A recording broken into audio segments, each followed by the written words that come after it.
15h32. Donc, pour être très ponctuel, on va donc commencer avec le webinaire mensuel du FLE d'aujourd'hui. Encore une fois, bienvenue à tout le monde. Merci de vous être inscrits et de vous connecter aujourd'hui pour ce webinaire qui s'appelle Les gestes pédagogiques en classe virtuelle de FLE. Alors, ce webinaire s'adresse aux enseignants désireux de découvrir ce que sont les gestes pédagogiques dans l'enseignement du FLE et notamment dans un contexte de classe virtuelle. Nous rappellerons brièvement ce qui implique la classe virtuelle en échangeant notamment sur les avantages et obstacles de sa mise en place, puis sur les nouvelles compétences de l'enseignant. Nous explorerons également les différents types de gestes utilisés, leurs fonctions et la prise en compte de ceux-ci dans une classe virtuelle. Webinaire animé par Blandine Deveux, chargée de mission au service des coopérations linguistiques et éducatives de l'ambassade de France au Mexique. Donc, Blandine, après plusieurs années d'exercice professionnel dans les domaines de la santé publique, elle s'est orientée vers le domaine éducatif et notamment l'enseignement du français comme langue étrangère. Elle a exercé comme professeur de français pendant 6 ans dans des différentes institutions et puis comme coordinatrice pédagogique au sein de l'Alliance française de San Cristóbal de las Casas au Mexique. Bienvenue, Blandine, et bienvenue à tout le monde. Petit rappel avant de te donner la parole. Si jamais vous avez des questions, n'hésitez pas à utiliser le chat ou l'option questions-réponses disponible sur ce webinaire. Rappelez-vous qu'à la fin, nous allons avoir un petit espace d'échange et de réponses aux questions. Vous pouvez laisser vos questions sur les chats au fur et à mesure de la présentation et on va y répondre à la fin. Merci beaucoup et Blandine, c'est à toi. Très bien, merci beaucoup César pour cette présentation. Je profite donc de l'occasion également pour remercier l'ambassade de France au Mexique et notamment le service de coopération linguistique éducative pour me donner l'opportunité de pouvoir partager avec vous quelques réflexions voilà sur l'enseignement du français avec notamment une réflexion donc sur les gestes pédagogiques en classe virtuelle. Donc, pour ce faire, hein, je vais vous partager donc ma présentation. Alors,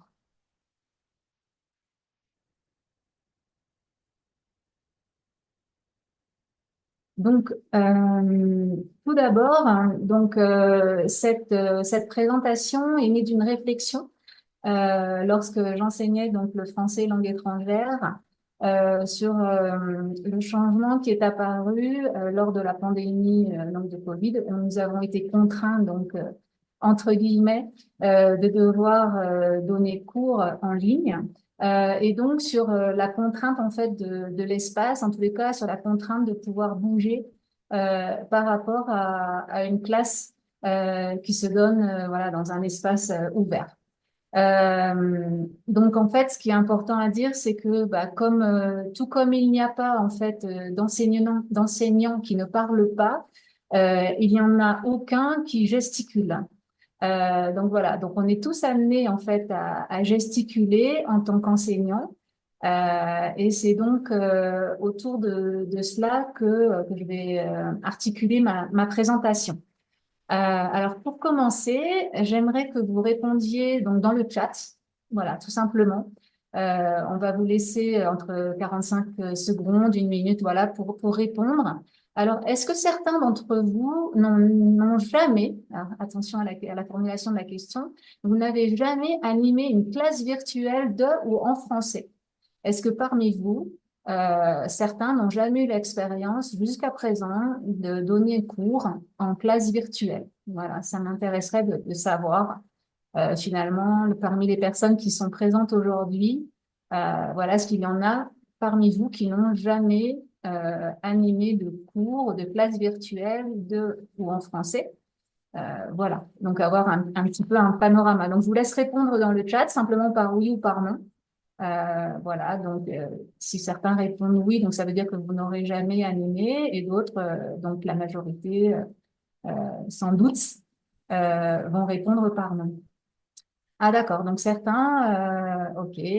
Donc Teresa, jamais, ok. Louis aussi, ok, d'accord.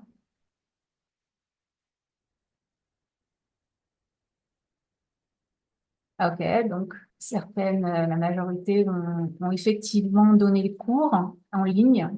Ok, et quelques exceptions. Donc effectivement, on trouve encore quelques enseignants qui n'ont jamais donné de cours en classe virtuelle. Alors, ce qui est intéressant, c'est qu'il y a une étude en fait qui avait été faite en 2022 auprès du réseau des Alliances françaises du Mexique. Où on leur avait posé la question à un petit groupe de professeurs, une centaine de professeurs, si avant la pandémie, en fait, quelle était ils avaient déjà donné cours en ligne et après la pandémie. Donc, en fait, avant la pandémie, ils étaient environ 18% à avoir déjà donné des cours en ligne. Et après la pandémie, donc une grande majorité, en fait, soit 82%, voilà, s'étaient retrouvés à donner des cours en classe virtuelle. Voilà. Donc, c'est pour simplement vous donner un peu un aperçu de comment finalement la pandémie a changé nos pratiques par rapport à l'enseignement du en français. Alors, pour cette présentation, alors, hmm, petit souci technique.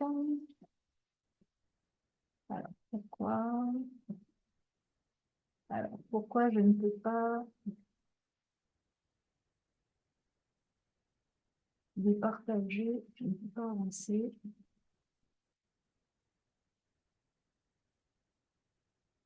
Voilà. Donc, par rapport à mon plan de présentation, donc je vais présenter sous deux gros blocs, on va dire. Donc, un premier bloc qui concerne la classe virtuelle. Donc, on verra ensemble qu'est-ce que c'est finalement une classe virtuelle. Ensuite, on parlera des nouvelles compétences de l'enseignant nécessaires donc pour donner des cours en ligne et aussi les avantages et les obstacles par rapport à la mise en place de la classe virtuelle. Et puis, dans un second bloc, donc, je présenterai les gestes pédagogiques, notamment, donc, qu'est-ce que ce sont les gestes pédagogiques, les différentes typologies, leurs fonctions, à quoi ça sert. Également, on parlera donc de l'espace gestuel, également donc des caractéristiques de ces gestes en visioconférence et finalement des conseils, voilà, quelques tips pour les gestes en visioconférence. Alors, on va commencer avec un petit exercice pour vous. Alors, est-ce que vous pourriez me dire comment vous définissez la classe virtuelle? Donc, pour ça, vous pouvez soit vous connecter à Bookclap en utilisant donc ce QR code ou le code de l'événement qui est indiqué, soit vous n'avez pas de téléphone à proximité ou pour d'autres motifs et donc vous pouvez répondre directement dans le chat. Voilà. Alors, comment vous définissez la classe virtuelle? Donc, pour ce faire, je vais partager donc euh, Bookclap et puis on va voir donc vos réponses. Donc, on vous laisse une minute pour nous donner vos réponses. Donc, voilà le code en haut pour vous connecter à Bookclap ou alors vous pouvez, si vous le souhaitez, répondre directement dans le chat.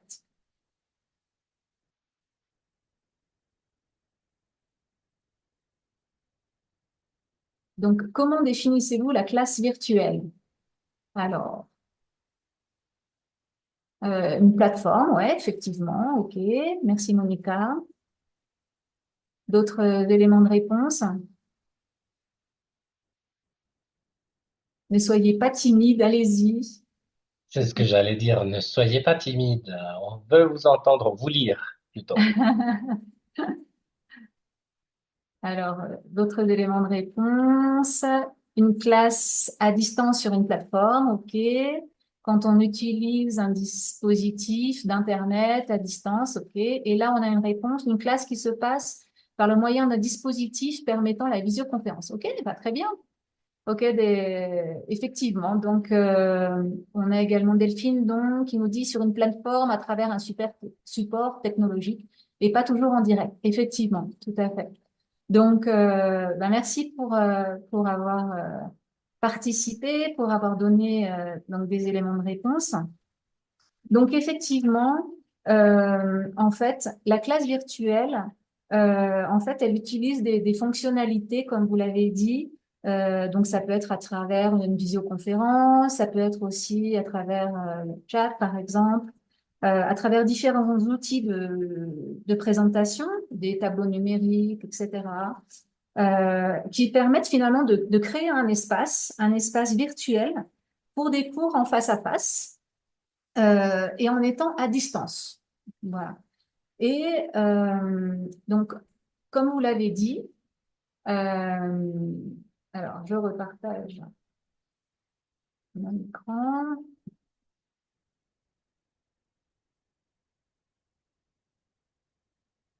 Alors, effectivement, donc il y a différents termes en fait qui sont utilisés pour parler des classes virtuelles.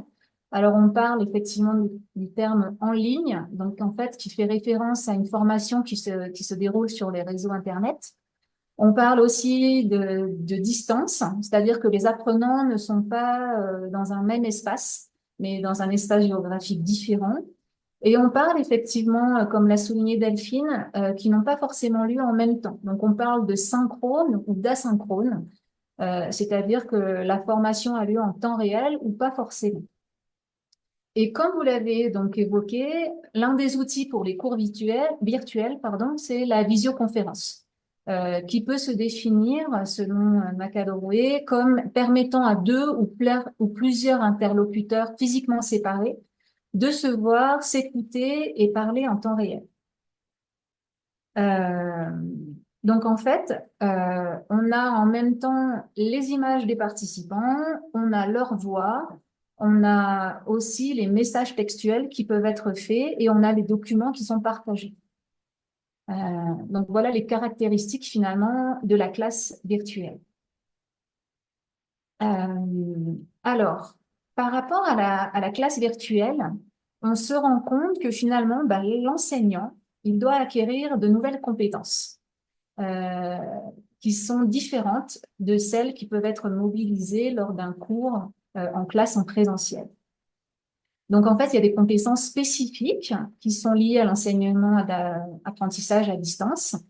Et donc, l'enseignant doit connaître en fait les connaissances fondamentales en didactique du FLE, mais aussi en gestion des outils numériques. Voilà, ce n'est pas simple.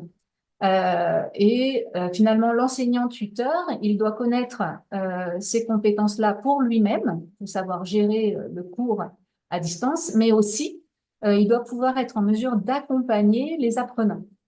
Même si vous me direz qu'à l'heure actuelle, la majorité des apprenants sont des fois plus habiles, on va dire, que les enseignants,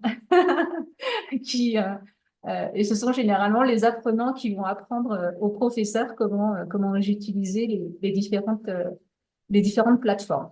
Mais voilà, en tous les cas, l'enseignant va devoir être capable donc d'utiliser les différents outils et les modes de communication les plus adaptés pour les tâches d'apprentissage. C'est-à-dire que si vous souhaitez travailler sur la production orale, voilà, comment vous allez organiser votre cours pour que à distance, vous puissiez faire travailler vos apprenants sur tel ou tel sujet. Est-ce que vous allez pouvoir les faire travailler en sous-groupe? Est-ce que vous allez les faire travailler à travers un forum, etc. Donc, en fait, ça demande certaines compétences euh, techniques pour donner cours à distance. Également, il va falloir savoir gérer les interactions entre les apprenants eux-mêmes, entre les apprenants et l'enseignant. Et donc, il faut avoir là aussi les outils appropriés, savoir comment, en tous les cas, pouvoir gérer ces interactions de manière appropriée. Donc, par exemple, savoir planifier un cours en ligne, qui est différent en fait d'un cours en présentiel, savoir réguler aussi pendant la tâche, permettre que tout le monde puisse participer, et également savoir comment évaluer ses apprentissages. Alors, finalement, si on réfléchit à la classe virtuelle, vous, finalement, pour vous, quels sont les avantages de la classe virtuelle? Alors là aussi, je vous donne la possibilité donc de répondre dans le chat. Selon vous, qu'est-ce qu'il y a comme avantage? Quels sont les avantages pour la classe virtuelle? Alors,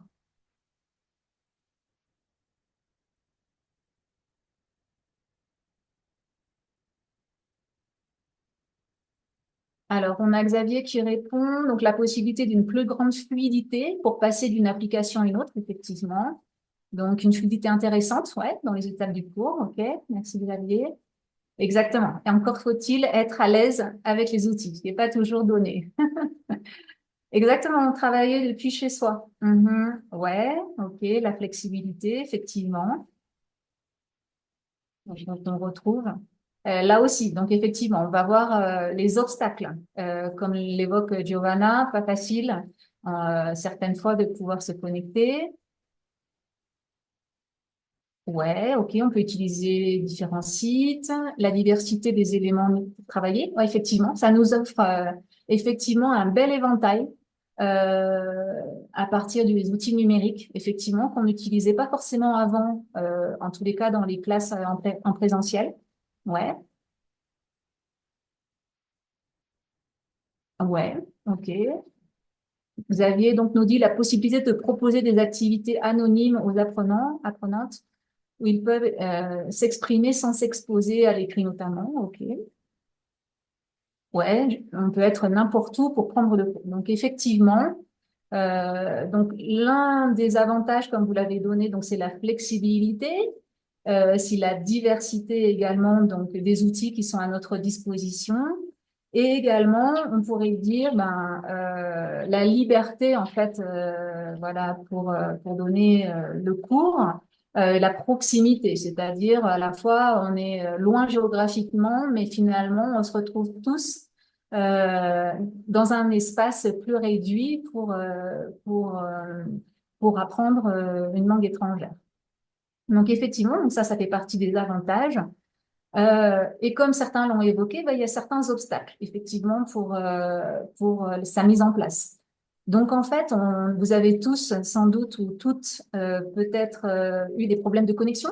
Alors la lenteur d'Internet qui fait que ben, l'image se fige, qu'on n'arrive pas très bien à écouter euh, les personnes qui parlent, etc. Les dysfonctionnements des logiciels. Sans doute que comme enseignant, vous êtes connecté à la visioconférence et zut, elle se met à jour au moment où vous allez commencer votre cours. Ah, donc là aussi, ça fait partie des petits dysfonctionnements qu'il peut y avoir. La qualité de la communication, donc comme je le disais, ben, il peut y avoir un son qui est non audible, on n'entend pas très bien ce qui nous est dit. On peut avoir des images qui se figent, un son saccadé. Donc ça qui joue effectivement sur la qualité de la communication. Et puis, on a aussi la formation des apprenants à l'utilisation des outils. Des fois, on se retrouve avec des apprenants qui ne savent pas forcément comment utiliser les outils. Et là, le professeur ou la professeure à distance doit guider l'apprenant pour gérer au mieux les outils. Donc, effectivement, ça, ce sont quelques obstacles hein, qui doivent être levés pour pouvoir organiser une classe virtuelle dans les meilleures conditions. Également, en fait, c'est important de souligner cette notion d'espace classe. Donc, effectivement, l'espace est différent, comme on le verra un peu plus loin, entre une classe en présentiel et une classe en virtuel. Donc, mon espace, en fait, pour la classe virtuelle, c'est ça. D'accord? C'est cet espace-là que vous voyez que je dessine avec mes mains.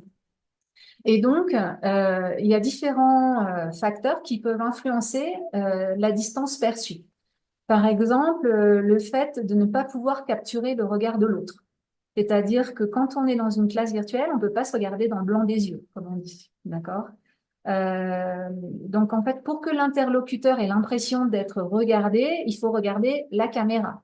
Sauf qu'en fait, c'est pas chose très simple parce que en tant qu'enseignant, voilà, on est pris avec l'écran, on a tendance à regarder notre écran ou les images des personnes présentes et pas tant la caméra. Donc, en fait, tout feedback virtuel est perdu. Voilà.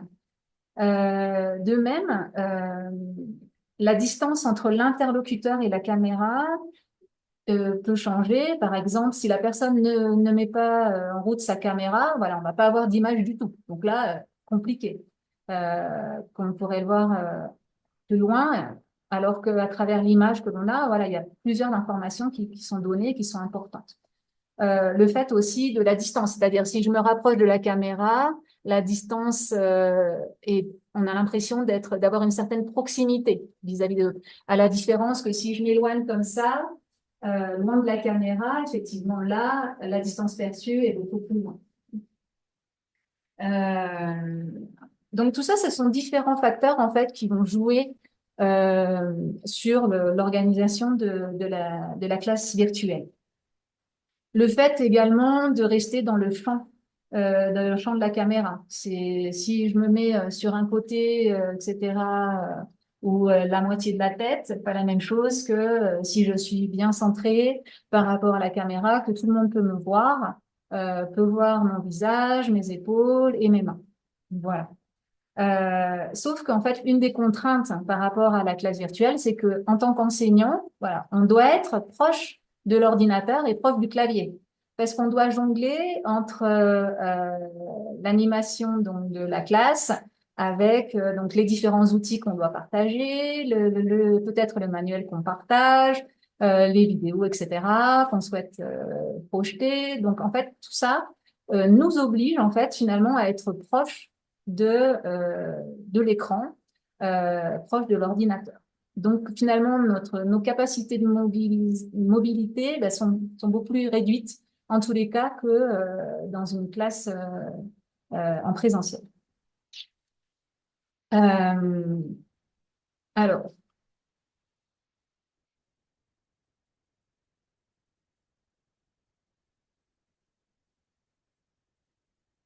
si je continue.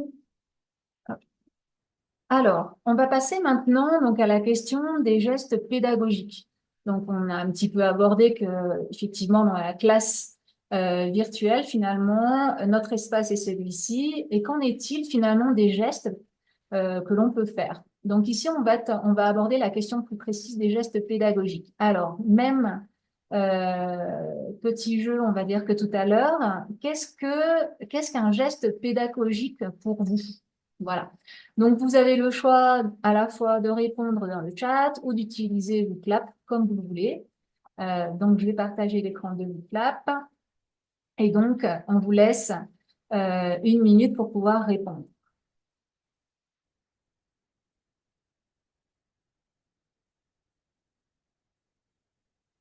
Donc, qu'est-ce qu'un geste pédagogique pour vous? Voilà. Donc, vous pouvez répondre dans le chat, vous connecter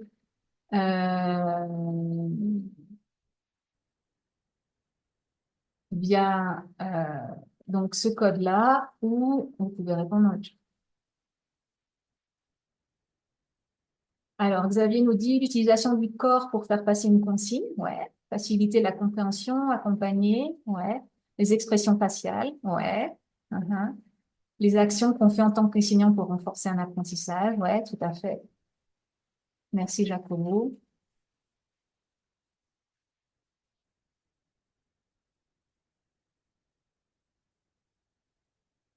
Quand on lève les yeux au ciel face à une erreur. Oui, effectivement. Alors, le ton de voix, ouais, tout à fait. OK. Donc, on va voir que ça fait partie effectivement des gestes. Comment nous utilisons la langue? OK. Manifestation non verbale qui aide à la compréhension des élèves. Ouais. La façon de parler, effectivement, tout ça, ça fait partie. Le ton, le rythme. Ouais.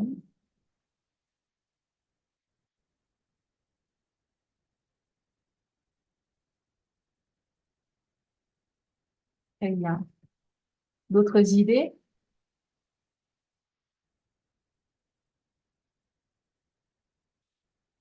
Le- L'intention. OK. Ouais.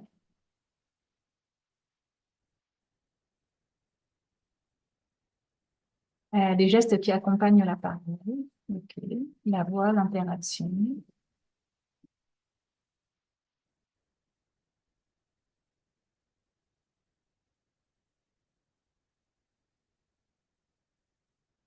OK. Très bien. Alors, à partir donc de ce que vous avez évoqué, effectivement, donc l'intention, le ton, les expressions faciales, etc. Donc, effectivement, en fait, on va voir qu'il existe différents types de gestes. Donc, vous en avez évoqué certains, en fait. Donc, quand vous avez parlé notamment du ton de voix, du rythme, donc en fait, on fait référence à ce qu'on appelle les gestes non verbaux. C'est le langage corporel. Donc, en fait, c'est au niveau des gestes qu'on utilise, de la posture, de l'expression faciale, du ton de voix, du rythme, etc. Donc, tout ça, en fait, ça fait partie du langage corporel. Et on se rend compte que finalement, la majorité des informations, voire plus de 80% des informations dans une conversation passent par le langage corporel. Il est important aussi de souligner que les gestes, en fait, ils peuvent être non conscients, mi-conscients ou conscients. Voilà. Euh, on parle également des gestes co-verbaux. Alors ça, c'est quand on associe en fait les gestes à la parole. Donc, on le verra plus en détail. Il en existe différentes sortes. Il existe différentes typologies qui ont été énoncées par différents chercheurs enseignants. Et on verra en fait qu'il existe donc différents gestes qu'on nomme comme des battements, déitiques, iconiques, métaphoriques et des emblèmes. Et puis enfin, donc, le geste pédagogique de manière plus spécifique. Donc, en fait, c'est essentiellement un geste que l'on fait avec les bras et les mains qui est utilisé par l'enseignant de langue dans un but pédagogique. Ce qui est important, en fait, c'est que l'enseignant a pour objectif, en fait, de faciliter l'accès au sens de la langue étrangère. Et pour ça, en fait, il va utiliser des gestes. Finalement, on peut comparer l'enseignant de français langue étrangère à un comédien. Il utilise en fait finalement son corps afin de transmettre voilà un discours pédagogique. Alors, par rapport aux gestes co-verbaux, alors on a vu donc qu'il existait différents types de gestes. Alors, d'une manière très très générale, on parle des gestes de battement. Alors, c'est des gestes en fait marqueurs du discours liés au mouvement et qui rythment la parole. Donc là, par exemple, vous avez l'exemple d'un politicien français. Alors, entre deux parenthèses, n'y voyez rien en lien avec les élections législatives qui auront lieu ce week-end en France. Voilà, c'est un exemple. Euh, voilà, en tous les cas, dans l'exemple ici, donc vous avez un politicien qui accompagne la parole avec son geste, voilà, de battement. On appelle aussi les gestes de pointage, donc les gestes déictiques. Donc, c'est ceux qui servent à montrer. Alors ici, on a un exemple d'une professeure qui montre au tableau un mot spécifique. On peut l'utiliser aussi, ce type de geste, par exemple, pour montrer un élève, pour montrer quelque chose dans la classe, dans l'espace de classe. On utilise aussi ce qu'on appelle les gestes iconiques, qui servent à illustrer ce dont on vient de parler. Donc les gestes iconiques, on les utilise beaucoup, notamment par le mime. Voilà, quand on veut expliquer du vocabulaire ou du lexique, on va chercher à mimer. Par exemple, si je fais comme ça, pour expliquer le verbe dormir, par exemple. Euh, on utilise aussi les verbes métaphoriques qui représentent des concepts plus abstraits. Donc, par exemple, d'une chose à l'autre, par exemple. Ou par exemple, quand j'ai envie de dire premièrement, deuxièmement, troisièmement, par exemple.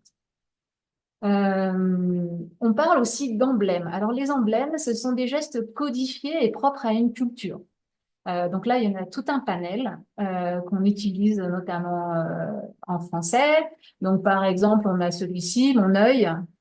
Donc, ça veut dire qu'on ne croit pas ce que nous raconte l'interlocuteur qu'on a en face de nous. On a un autre qui est assez drôle quand on parle de quelqu'un qui a beaucoup bu, on dit qu'il est bourré et donc on fait ce geste-là. Voilà, donc tout ça, ce sont des gestes culturels propres donc à une langue. Et puis on a les emblèmes pédagogiques, donc ce sont finalement les gestes propres en situation de classe. Donc là, par exemple, quand on souhaite qu'il y ait un peu moins de bruit ou qu'il y ait le silence, on va dire chut. Voilà, on va mettre le doigt sur la bouche pour demander le silence, par exemple.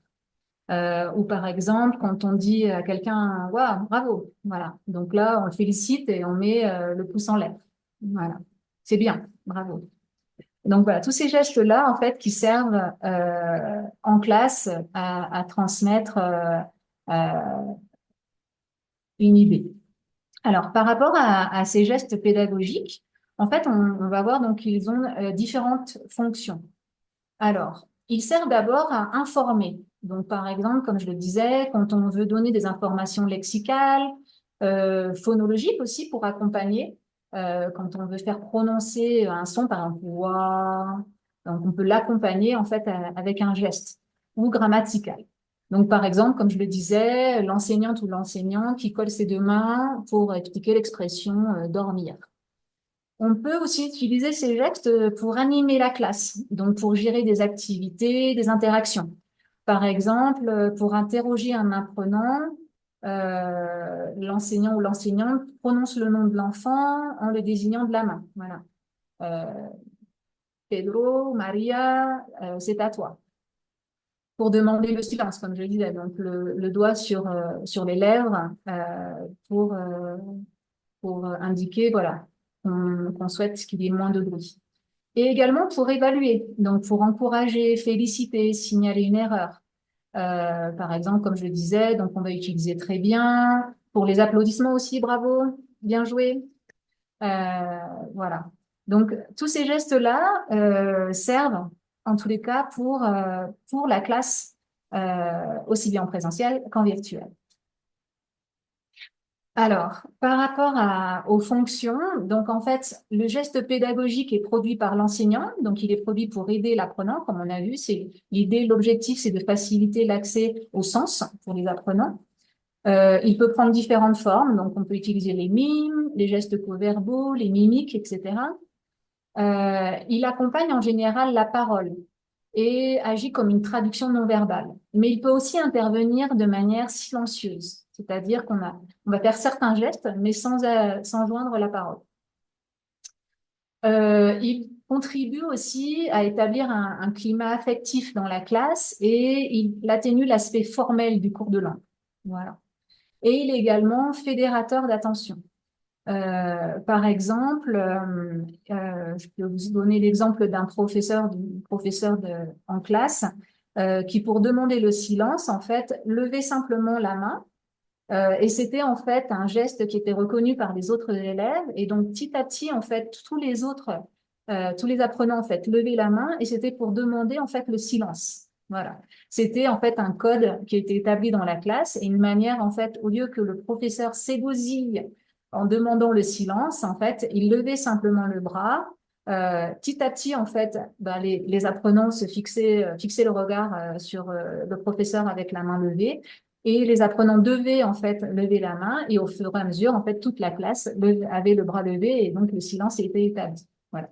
C'était une manière pédagogique de demander le silence. Euh, donc clairement, en fait, il a été démontré que les gestes pédagogiques favorisent la transmission et l'appropriation des connaissances dans différents domaines comme celui des langues étrangères. Alors, tout à l'heure, j'ai évoqué l'espace gestuel. Alors, on s'est rendu compte que finalement, l'espace gestuel en classe présentielle est différent à celui de l'espace gestuel en classe virtuelle. Donc, comme vous pouvez voir sur la première photo, quand je fais un geste, quand je suis en classe en présentiel, voilà, j'ai l'espace, le centre et la périphérie et l'extrême périphérie. Donc, j'ai beaucoup plus d'espace pour faire mes gestes. Quand je suis en fait en classe virtuelle, finalement, le cadre, mon espace gestuel, c'est celui-ci. Voilà, c'est ce qui va être donné en fait par l'écran, par la caméra. Et donc, en termes d'ampleur et d'étendue de geste, ben voilà, l'espace n'est pas le même. Euh, donc, la caméra, en fait, ben, nous donne un champ beaucoup plus réduit quand on est en classe virtuelle que dans un espace ouvert. Et donc, ça, c'est un fait important, en tous les cas, à prendre en compte quand on donne cours en classe virtuelle. Alors, si on s'attache justement à voir quelles sont les caractéristiques finalement de ces gestes en visioconférence, si l'on compare en fait les gestes en visioconférence et les gestes en classe présentielle, on se rend compte en fait que finalement ben, les gestes sont beaucoup plus réduits en classe virtuelle, mais par contre on va augmenter les mimiques faciales. Voilà, on va chercher à faire passer les messages davantage par le regard. Également, on va chercher à exagérer les gestes. Quand on va les faire de manière plus exagérée et on va avoir aussi un volume plus élevé pour parler. Également, on se rend compte qu'on va substituer certains gestes par les affordances. Alors, les affordances, en fait, c'est toutes les potentialités qui me sont offertes grâce à l'ordinateur. Donc, notamment, par exemple, le curseur de la souris, ben, je vais l'utiliser en fait pour souligner. Voilà. Les mimiques, elles vont être remplacées par les émoticônes, par exemple. Ou quand, par exemple, je voudrais prendre la parole, au lieu de lever la main, bah, je vais lever la main de l'émoticône. Donc, tout ça, en fait, ce sont des éléments, des caractéristiques propres à la visioconférence. Les points communs, alors entre la classe virtuelle et la classe présentielle, c'est que finalement, les gestes peuvent être irréfléchis ou bien planifiés. On a les deux. Et aussi que les gestes sont spécifiques en fonction de l'âge et du niveau des apprenants. C'est-à-dire que finalement, pour des apprenants peut-être de niveau plus débutant, pour expliquer, on va chercher à le faire par les gestes. Alors que pour un niveau plus avancé, finalement, on va utiliser d'autres moyens pour se faire comprendre pour certaines expressions, certains mots, certains lexiques. Euh, Également, on peut noter que pour les particularités de la gestualité en classe virtuelle, la partie du corps mobilisée, en fait, c'est celle-ci. C'est-à-dire, c'est mon buste, c'est mon visage et c'est mes mains. Voilà. C'est uniquement ça qui finalement peut être mobilisé, principalement, en tous les cas, pour rester dans le champ visuel. Voilà. Bien sûr, hein, je peux me lever, je peux bouger, etc. On peut aussi le faire, mais en tous les cas, on doit prendre en compte bah, le champ visuel qui est donné par la caméra. Et donc, dans la majorité des cas, en tous les cas, ce qui est utilisé au niveau du corps, comme je le disais tout à l'heure, parce qu'on a besoin d'être à proximité de la caméra, du clavier, etc., bah, ça va être notre buste, nos épaules, le visage et les mains. Voilà. Alors, on a des contraintes en fait par rapport aux gestes pédagogiques en visioconférence. Et donc, il faut prendre en compte 4 dimensions. Alors, il y a l'espace corporel de l'enseignant. Moi, en tant qu'enseignant, comment je peux utiliser mon corps pour donner cours en classe virtuelle. Également, l'espace corporel de l'apprenant, qui est de l'autre côté de la caméra.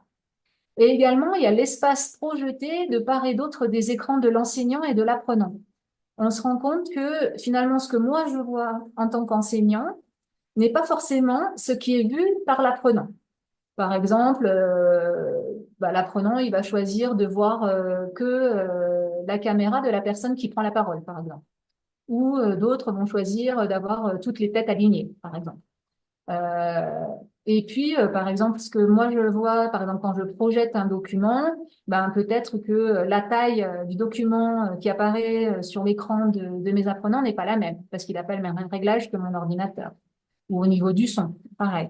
Donc, en fait, ça, c'est des éléments à prendre en compte euh, quand on est en classe virtuelle. Et également, le fait que la webcam, la caméra, est fixe et a un cadrage, comme je disais, donc à hauteur d'épaule. On a les mains occupées et on doit gérer en même temps les outils en ligne. Également, le fait qu'on ne peut pas reproduire certains gestes. Par exemple, le fait de saluer la main, oui, on peut le faire de manière virtuelle, mais on ne peut pas réellement se serrer la main. Donc, en fait, ça, c'est important, par contre, à prendre en compte, notamment pour réaliser des tâches qui doivent être réalistes et réalisables en ligne. Voilà. Et puis, également, il y a une difficulté propre aux enseignants qui évoque le fait de percevoir la gestualité des apprenants, qui pour certains enseignants est important et qui est aussi un indicateur de communication. Si par exemple, je vois les jambes d'un apprenant qui se tape comme ça rapidement sur le sol, je me dis, ah, il y a quelque chose, il est stressé, qu'est-ce qui se passe? Voilà, je peux être attentif en tous les cas aux gestes que peuvent faire, au langage corporel que peuvent faire les apprenants. Chose que dans une classe virtuelle, finalement, ben, la- ce que je vais pouvoir voir, c'est ben, l'image de l'apprenant au niveau des épaules, de la tête et éventuellement des mains. Euh, alors, par contre, il y a quand même certains avantages pour la classe en visioconférence. Déjà, l'effet rétroviseur, c'est-à-dire que on peut ajuster les gestes en fonction de l'image renvoyée et renforcer ce qu'on appelle la relation psycho-affective avec des indices visuels, par exemple le hochement de tête, le sourire, les mimiques, etc., comme je l'ai dit, qui étaient accentués par rapport à la classe en présentiel. Et donc l'ajustement des gestes, c'est par exemple, si je fais ce geste-là, je vais chercher à ce qu'il soit visible. C'est-à-dire que grâce à ma caméra, je peux le positionner. Si je fais ça, la même chose, comme vous le voyez sur l'image de l'apprenant. Si je suis hors champ, voilà, ah non, ici, il ne me voit pas. Donc, je peux ajuster mon geste pour qu'il soit visible. Également, les mimiques faciales sont des outils en fait pour faciliter la compréhension au lieu des gestuels de main et on peut accentuer finalement les mimiques que l'on fait à l'écran. Donc ça, c'est des avantages en tous les cas qu'on peut utiliser pour les gestes pédagogiques en classe.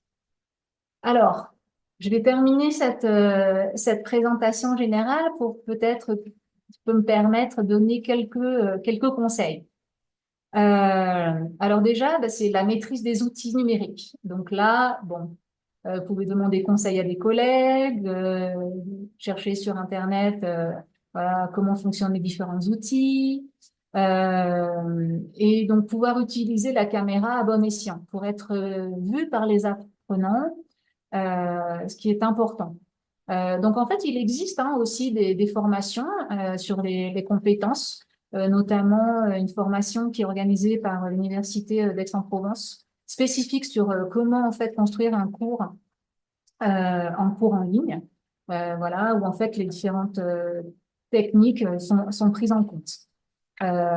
Également, ben, il faut avoir du matériel adapté, un logiciel, un ordinateur, une caméra et une bonne connexion Internet. Donc ça aussi, si vous donnez cours en ligne, voilà, ça fait partie des requis. Également, il peut exister des formations. Vous pouvez peut-être demander des formations sur le contrôle de la voix et de son corps, comme on peut le faire d'ailleurs en classe présentielle, avec des formations notamment avec des personnes du monde du théâtre hein, qui sauront aussi vous aider pour savoir comment utiliser votre corps dans un espace donné, ce qui n'est pas forcément facile et qu'on n'apprend pas forcément quand on est enseignant de français.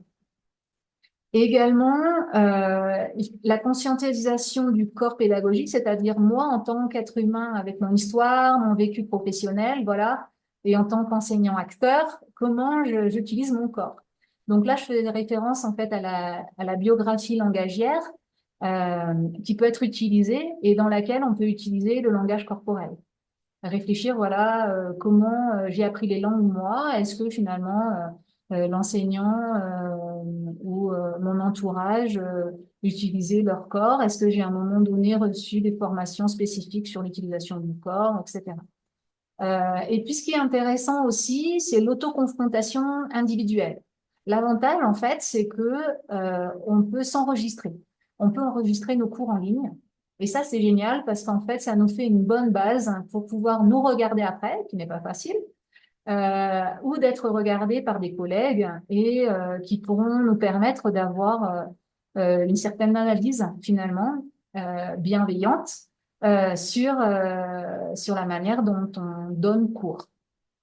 Donc ça, c'est un outil important. Également, ce que je recommande, ben, si possible, essayer de se montrer donc de la tête à la taille, voilà, et de rendre les mains et les bras, si possible, bien visibles, voilà. Éviter d'avoir une image un peu floue, éviter peut-être d'être trop loin aussi de la caméra, pour pouvoir faire en sorte que les apprenants puissent bien vous voir. Voilà. Également, c'est important donc de se mettre en lumière, de s'éclairer, d'éviter tous les contre-jours, toujours dans l'idée que les apprenants puissent bien vous voir. Euh, il est important aussi, par exemple, peut-être de ne pas avoir trop d'informations derrière soi. Certaines fois, on peut avoir beaucoup d'objets qui sont derrière soi et en fait, ça crée en fait un phénomène, on va dire que les apprenants vont plutôt regarder ce qui est derrière vous plutôt que se concentrer sur le cours. Voilà. Donc ça peut être intéressant justement d'avoir donc comme je le disais, d'être bien visible, de ne pas avoir trop d'objets derrière soi et d'être relativement proche de la caméra. Essayez au maximum de regarder la caméra. Pas facile. Parce que, comme je le disais, finalement, c'est ce qui va nous permettre de sentir, pour les apprenants, le regard de l'enseignant, qui est important. Et donc, de sentir le regard posé sur lui. Euh, Au contraire, finalement, d'une conférence en présentiel, on va chercher voilà, à balayer le regard entre toutes les personnes présentes. Ici, en fait, voilà, on doit regarder la caméra. Ce n'est pas chose facile, parce que comme je le disais, en tant qu'enseignant-enseignante, on est mobilisé par beaucoup de choses. Et puis également, bah, c'est important de clarifier les règles, hein, c'est-à-dire, comme je le disais au départ, dans l'idée d'animer un cours en présentiel, en virtuel, pardon, ben de savoir comment le public peut intervenir, comment il peut poser des questions, voilà, donc de définir en amont quelles vont être les modalités de participation, des règles d'usage en gros du groupe, quoi. Euh, Est-ce que les gens vont utiliser le chat, est-ce qu'ils vont pouvoir intervenir oralement, etc. L'important, en fait, c'est que ça soit discuté entre vous, entre les apprenants et les enseignants, et que finalement, ces règles d'usage soient celles qui soient admises, que toutes ces règles soient admises par tous. Voilà. Donc, bah, écoutez, j'espère que cette courte présentation, qui est loin d'être exhaustive, hein, voilà, vous aura permis d'avoir quelques éléments de réflexion sur votre pratique euh, ou sur vos futures pratiques en classe virtuelle. Ben, je vous remercie beaucoup pour votre attention et comme le disait César donc en début de présentation, voilà, on dispose d'un temps de questions et réponses euh, pour, euh, pour échanger. Voilà. Alors, pardon. Il y a déjà quelques questions qui ont été posées tout au long de ta présentation. Je vais commencer par, alors, au moment de parler des situations problématiques, on va dire, en face la classe distancielle quand on devait maîtriser plusieurs outils ou faire face à plusieurs éléments en même temps. Donc, on dit idéal d'avoir deux écrans pour le problème mentionné, c'est-à-dire pouvoir partager, enfin, avoir un écran avec la présentation, peut-être l'autre écran avec les étudiants, etc. C'était un commentaire qu'on a fait. Mhm. Tu veux rebondir là-dessus? Non, non, non. Après, c'est vrai, effectivement, hein, plus les outils technologiques sont appropriés pour la classe en virtuel, mieux c'est. Après, c'est vrai que c'est pas forcément donné à tout le monde de disposer de deux écrans pour donner cours. Voilà. Après, ben, effectivement, plus on a des outils adaptés et mieux c'est pour pouvoir donner cours. Voilà. Mhm, effectivement. Voilà. Donc, une autre question, enfin, oui. Avant, c'était plutôt un commentaire. Là, maintenant, c'est une question. Rachid, dans quelle mesure peut-on appliquer l'introspection gestuelle avec ces 5 micro-gestes dans un cours distanciel? Alors. appliquer l'introspection gestuelle avec ces 5 micro-gestes. Alors, les 5 micro-gestes, je suppose, Rachid, que tu faisais référence aux différentes typologies des gestes, c'est ça? Euh, Exactement, ouais, et c'est à ce l'introspection moment-là. gestuelle, c'est-à-dire, ah oui, comment on peut comment Dans les quelle mesure incorporer, les intégrer? Voilà. voilà, comment les intégrer, les incorporer. Alors, je pense que c'est avec la pratique, effectivement, comme je le disais, en fait, nos gestes, en fait, peuvent être conscients ou pas. Donc après, ça peut être en travaillant justement sur comment introduire ces gestes-là. Par exemple, une chose facile, c'est par exemple au mime. Voilà, c'est généralement ce qui est utilisé pour travailler le vocabulaire, par exemple, entre les apprenants, ou par exemple, peut-être en amont, en tous les cas, de travailler sur comment justement introduire ces gestes-là dans ma classe et quel moment, en fait, je peux essayer de les introduire. Voilà, peut-être un élément de réponse. D'accord. Alors, une autre question. Est-ce que l'enseignement distanciel pourrait substituer l'enseignement présentiel tout en sachant le rôle sine qua non que joue l'introspection gestuelle dans la pratique enseignante? Ouais. Alors, pour ma part, en fait, bon, je ne suis pas là pour dire c'est mieux l'enseignement à distance ou l'enseignement présentiel. Voilà, ici, je vous ai présenté quelques différences, en fait, et quelques conseils à prendre en compte quand, en des cas, on est dans un cours virtuel. Après, est-ce que l'enseignement distanciel pourrait substituer l'enseignement présentiel par rapport aux gestes? Comme je l'ai dit, en fait, le problème, enfin, je sais pas si c'est un problème, en tous les cas, il y a des spécificités dans les gestes euh, quand on est en classe virtuelle et quand on est en classe présentielle. Donc, pour ma part, je pense que ça pourrait être difficile, en tous les cas, de substituer les gestes de l'un pour les présenter dans un enseignement virtuel. Voilà. J'espère avoir répondu à la question de Rachid. OK. Et une question posée par Kobo. Est-ce que tu as des sites à recommander pour travailler en ligne? Non, j'ai en tête des sites spécifiques pour se former, en fait, je suppose, pour donner des cours en ligne, pas forcément. Comme je le disais, j'ai évoqué la formation là, qui était donnée par certaines universités. Ou alors, ce qui peut être fait, par exemple, ça peut être de travailler en équipe avec d'autres enseignants sur à partir de vidéos enregistrées de cours, par exemple, pas forcément que vous pouvez trouver, et puis échanger à partir de là comme un échange de pratiques sur les manières dont le cours est donné. Moi, je trouve que c'est vraiment important, l'observation de classe. C'est vraiment un outil important en tous les cas pour améliorer les pratiques et pour se rendre compte en fait en tant qu'enseignant de comment on enseigne mais aussi de comment d'autres peuvent enseigner. Et je trouve que c'est riche en tous les cas d'expérience.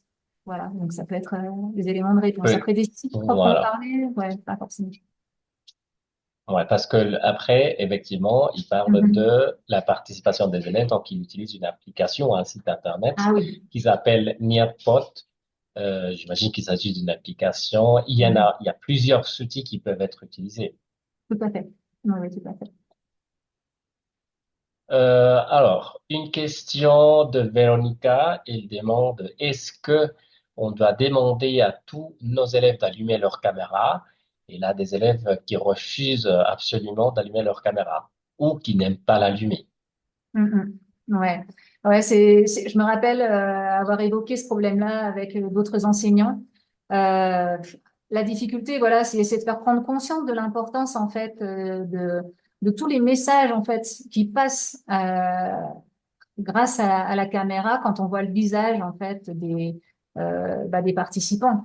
Et c'est de la sensibilisation. Après, c'est sûr que c'est difficile que tout le monde allume sa caméra. Après, ça peut faire partie aussi de la politique au sein de l'établissement d'essayer de discuter avec les responsables.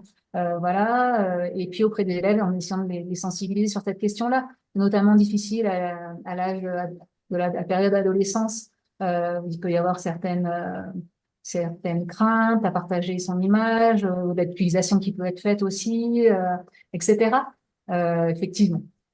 En tout cas, voilà, essayer au maximum de pouvoir en discuter et de montrer tout l'intérêt qu'il peut y avoir à ce que l'on puisse se voir euh, quand on donne cours, mais qui n'est pas facile. Voilà. Alors, un commentaire peut-être, enfin, un ajout de réponse de Cécilia par rapport aux outils ou aux sites Internet que je vais mettre dans les chats.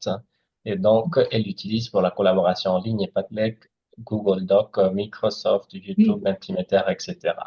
voilà, tout à fait. Donc ça, c'est effectivement tous les outils qui sont incroyables et innombrables maintenant en ligne, qui peuvent être utilisés pour travailler, soit voilà des compétences spécifiques en fait en fonction de ce que l'on recherche. Et effectivement, il y a une quantité incroyable d'outils. Alors en 2020, je crois, ou je ne me rappelle plus exactement la date exacte, mais en tous les cas sur les webinaires mensuels du FLE qui sont mis à votre disposition sur la chaîne YouTube.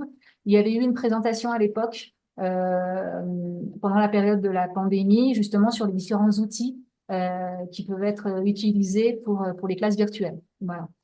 Qui avait été donnée par Antoine Louac. Et donc là, en fait, c'est vrai que ça fait partie euh, des visioconférences intéressantes pour avoir une liste d'outils à utiliser en classe virtuelle. Voilà. Bien. Un commentaire de Sergio, une lumière chaude doit également être utilisée, pas froide, sans risque d'effrayer les étudiants. Oui, Quand on parlait du positionnement de la caméra. oui. Mhm. Alors, Zaïd, il dit, c'est vrai que le tout, ce qui est gestuel et expression faciale, aide beaucoup au processus d'enseignement-apprentissage. Tu as évoqué tout à l'heure des formations, acteurs qui proposent des astuces. Est-ce que tu peux nous en parler un peu plus, nous donner quelques sources?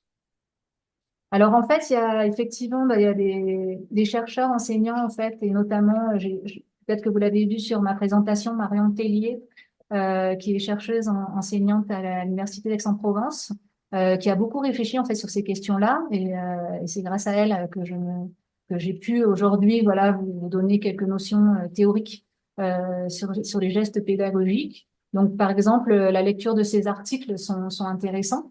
Elle avait écrit également un livre aux éditions Maison des Langues en collaboration avec alors attendez voir avec Lucie Cadet, voilà, sur le corps et la voix de l'enseignant, théorie et pratique. Donc ça fait partie aussi des livres de référence qui peuvent être lus et qui peuvent vous aider pour travailler cette question-là. Voilà. Autrement, euh, voilà. Quelques références bibliographiques. Ok. Alors, Nafissa, il dit, à l'ère numérique, l'outil informatique est important, mais le distanciel peut-il remplacer le présentiel? Bon, là, je donnerai mon avis personnel. Rien du tout d'académique. Je ne pense pas en fait que ça puisse remplacer le présentiel. Après, ça dépend aussi des besoins spécifiques de chaque apprenant. Certains vont préférer avoir cours en présentiel dans un espace classe euh, physique, voilà, de se sentir, de pouvoir partager dans un cours en présentiel. D'autres, pour des questions, comme on l'a vu, bah, géographiques ou autres, etc., vont préférer le distanciel. Après, à chacun de trouver ce qui lui correspond le mieux, et ce qui correspond à ses besoins. De là, est-ce que l'un remplace l'autre? Je ne pense pas. Non, non, je pense que le présentiel va continuer. Qu'est-ce que t'en penses, César? Ben moi, je rejoins en fait ta pensée et ça m'a fait immédiatement penser aux intelligences multiples. C'est un peu la façon dont on apprend qui va nous amener à choisir la modalité d'enseignement qui nous servira le plus. En fait, il y a des gens qui ont vraiment du mal à suivre une classe en distanciel. Euh, il y a des gens qui ont vraiment du mal à suivre une classe en asynchrone, donc c'est très difficile. Ils ont besoin de quelqu'un pour les guider en direct.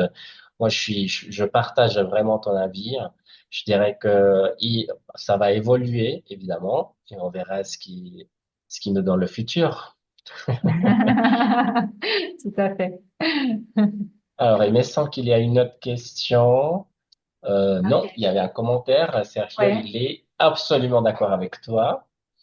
Ah Ok. oui, j'ai reçu une autre question de Laetitia. Marion Tellier a Ah, mis une série de vidéos sur les sites compagnons de certains manuels de français chez Didier, dont j'ai beaucoup profité pour améliorer ma phonétique et aider mes élèves avec le U français.